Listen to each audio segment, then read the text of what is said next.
Ciao a tutti, bentornati sul mio canale. Nell'ambito dei token non fungibili, quindi degli NFT, c'è un sito che sta diventando un marketplace di riferimento. Sto parlando di OpenSea e andiamo a vedere come funziona, che cos'è questo marketplace e perché sta diventando un punto di riferimento. Ovviamente dopo la sigla.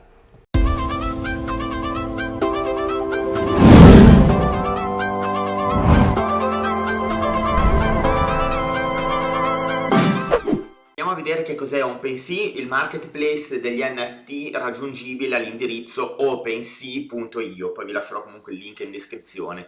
Come ho appena detto, OpenSea è un marketplace che ci permette di andare a ricercare gli NFT di nostro gradimento per acquistarli o semplicemente visionarli, ma ci permette anche di diventare dei creator, quindi andare a creare il nostro NFT e metterlo in vendita su questo marketplace.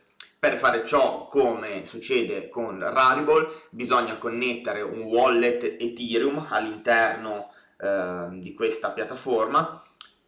Come di consueto io uso sempre MetaMask perché è veramente facile da integrare, tutto automatico e non c'è nulla di complicato anche per chi si avvicina a MetaMask e a questo settore per la prima volta. Vi lascerò comunque in sovraimpressione il link per andare a visionare la mia guida di MetaMask su come integrarlo tramite browser e su questi siti. La differenza sostanziale che c'è tra OpenSea e i vari marketplace che sono usciti in questi periodi è che OpenSea non si va a dedicare a un'unica categoria o al massimo a due categorie per quanto riguarda gli NFT, ma bensì è un marketplace molto ampio dove va a racchiudere diverse categorie come ad esempio l'arte, siti internet, mondi virtuali, carte, collezionabili, sport elettronici e utility, quindi veramente sta diventando ed è diventato ad oggi il punto di riferimento per tutti coloro che vogliono interagire con gli NFT e mettere in vendita le proprie opere oppure solamente comprare per collezionismo oppure per, chiamiamolo così tra virgolette, investimento queste opere digitalizzate. La home page si presenta come un normale marketplace online, è una sorta di vetrina digitale dove vengono messe in mostra le opere digitalizzate appena inserite sul sito, oppure tramite categoria c'è già una sorta di suddivisione, ad esempio digital art, quindi arte digitale, e vengono posizionati sia i nuovi inseriti, ma soprattutto diciamo un po' gli NFT caldi, quelli che sono più ricercati, che stanno avendo più successo. Analizzando la parte superiore del sito possiamo annotare queste pagine e andiamo a vedere un attimo che cosa sono. Allora, Activity, quindi l'attività, è una pagina importante perché va a mostrare in tempo reale, come potete vedere qualche minuto fa, appena si aggiorna la pagina ci sarà scritto pochi secondi fa. Cosa vuol dire? Va a monitorare, ecco vedete 5 secondi fa è stato creato questo NFT. Questa pagina è una sorta di registro dove si va a monitorare tutti i movimenti per quanto riguardano gli NFT, quindi NFT che sono stati appena immessi sul mercato, NFT che sono stati listati, che sono stati venduti e gli scambi che vengono fatti all'interno di questo marketplace, una sorta appunto di registro in tempo reale. Un'altra pagina importante è quello del rankings, dove come potete vedere c'è una suddivisione per categorie, volume e prezzo medio degli asset più ricercati, quelli che stanno tenendo un maggiore successo di mercato all'interno di questo store e all'interno anche di altri store, perché questo fa comunque una media, un po' come fosse un CoinMarketCap. Un dato importante da monitorare è ad esempio questo, che è il dato, diciamo il prezzo medio che normalmente vengono vendute, ad esempio le opere d'arte dei CryptoPunks, quindi mediamente vengono vendute a 7,8 Ethereum. Cliccando su una categoria come ad esempio i CryptoPunks Andiamo a vedere un po' gli andamenti di mercato degli ultimi 90 giorni di queste collezionabili, e se andiamo a cliccare ad esempio su un CryptoPunk a caso possiamo vedere un po' la storia di questo collezionabile. Allora andiamo a vedere un attimo anche questo ad esempio. Questa immagine di ragazza, la numero 75.521 dei CryptoPunk. Vediamo l'andamento del prezzo degli ultimi periodi, che quindi è stato un prezzo in crescita. Se noi andiamo a cliccare sulle caratteristiche, vediamo le caratteristiche di questo progetto. Andiamo a vedere un po' la descrizione, dove vi danno anche il Twitter, il sito internet dedicato, la community Discord e l'informazione sulla blockchain, il numero del contratto, il token ID e la blockchain sul quale gira, quindi la blockchain di Ethereum. E qua la sorta di trading history, quindi tutte le movimentazioni che sono state fatte dietro a questo asset digitale.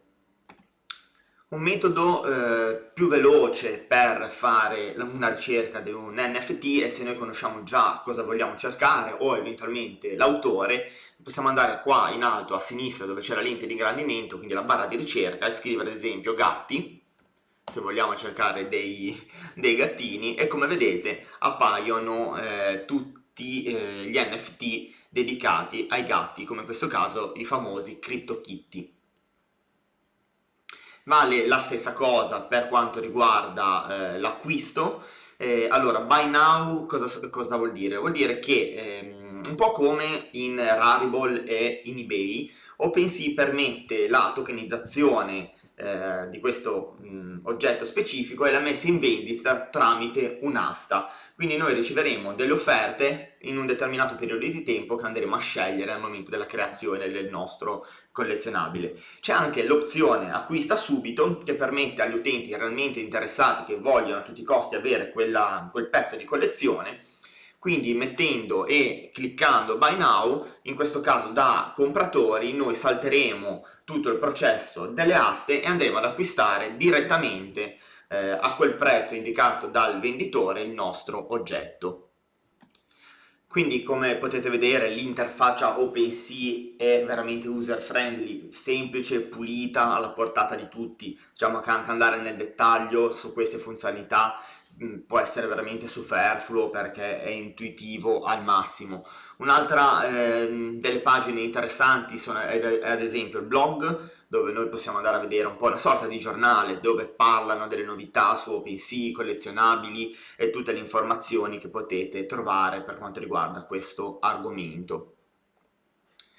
Sulla categoria Help noi possiamo andare a contattare l'assistenza tecnica se abbiamo dei problemi in merito all'utilizzo del sito.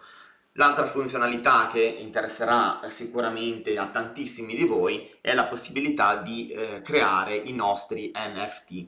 Prima di tutto dovete collegare, come ho detto, MetaMask o un altro wallet dedicato alla blockchain di Ethereum. MetaMask è veramente semplice, io lo uso veramente da anni, quindi è intuitivo, e se avete bisogno potete tranquillamente contattarmi sia in coda al video, ma soprattutto nella nostra community di Telegram. Allora, per creare un oggetto in NFT, esattamente come in Rarible, si procede su creare, si va a creare la nuova collezione, quindi noi eventualmente mettiamo un logo, questa è una categoria, quindi una collezione. Se noi vogliamo mettere, non so, delle foto della nostra vacanza, qua come logo possiamo mettere appunto la foto della vacanza, ad esempio, non so, a Barcellona, il nome dell'etichetta e una piccola descrizione. Io qua ho già creato la categoria, in questo caso vi porto l'esempio su cani. Una volta che avete creato la vostra libreria, cliccate sopra la libreria stessa e potete andare a fare aggiungi nuovo oggetto. Facendo aggiungi nuovo oggetto, aspettiamo un attimo che il sito carichi, bisognerà dare l'autorizzazione a MetaMask e dopodiché si può inserire tutte le foto che vogliamo. Inseriamo la foto, il nome, la descrizione. Qua in fondo, come su Rarible, possiamo scegliere se dare un vantaggio, un premio a chi acquista il nostro collezionabile, quindi avvalendoci di questa opzione possiamo inserire un codice d'accesso, un link a un sito esterno, il link per avere la foto più qualitativa del nostro collezionabile, ma non siamo obbligati, è solo un premio fedeltà. Una volta che avete compilato tutti i dati importanti per la creazione sono il nome e una piccola descrizione, scegliete la supply, quindi quante copie volete fare di questo oggetto e date l'ok. In questo caso voi non pagherete nulla, le transazioni sono free, andrete poi a pagare eventualmente alla messa in vendita. Allora, io ho creato questo NFT, andiamo a controllare se i dati sono corretti, quindi i dettagli, la chain, la descrizione, e poi facciamo sell. In questo caso dobbiamo andare a settare qualche parametro. Il parametro principale ovviamente è il prezzo. Io metto ad esempio 5 Ethereum, prezzo esorbitante. Poi possiamo inserire il prezzo di fine, il prezzo di incremento dell'asta, perché ricordiamo che siamo su un'asta digitale. E poi dopodiché che avete completato tutti questi dati, ci ricordiamo che ci sarà una fee di transazione del 2,5% sul totale venduto, che si terrà ovviamente OpenSea, ma in questo caso noi andiamo a mettere in vendita il nostro oggetto, si collegherà in automatico a MetaMask e come vedete le fee per quanto riguarda la messa in vendita di un token non fungibile della nostra opera d'arte sono abbastanza alte. In questo caso io andrei a pagare 69,74 dollari. Ovviamente si può andare a diminuire un pochino le fee, ma più di tanto, visto che la rete di Ethereum è congestionata, non si può fare. Anche andando a mettere la modalità più lenta andrei a pagare 66 dollari. Quindi è comunque cara come congestione la rete Ethereum, ma questo lo sappiamo. Se non vogliamo pagare queste fee non ci resta che aspettare un decongestionamento, quindi riprovare in un determinato momento della giornata a vedere se le fee sono più basse, oppure ricaricare il nostro wallet Ethereum con l'importo corretto, o semplicemente cliccando su chiudi annulleremo la transazione, quindi il nostro collezionabile resterà memorizzato in OpenSea, ma in quel caso non l'abbiamo messo in vendita perché le fee sono troppo care per noi. Bene, siamo arrivati alla fine di questo video. Mi raccomando, iscrivetevi al canale per supportare i miei lavori e se avete piacere condividete i miei video. Unitevi alla nostra community Telegram e se avete bisogno di assistenza contattatemi appunto su Telegram o in coda a questo video, che cercherò di aiutarvi il più possibile. Noi ci vediamo domani con un altro video, un altro tutorial. Buona giornata a tutti ragazzi e grazie per l'attenzione.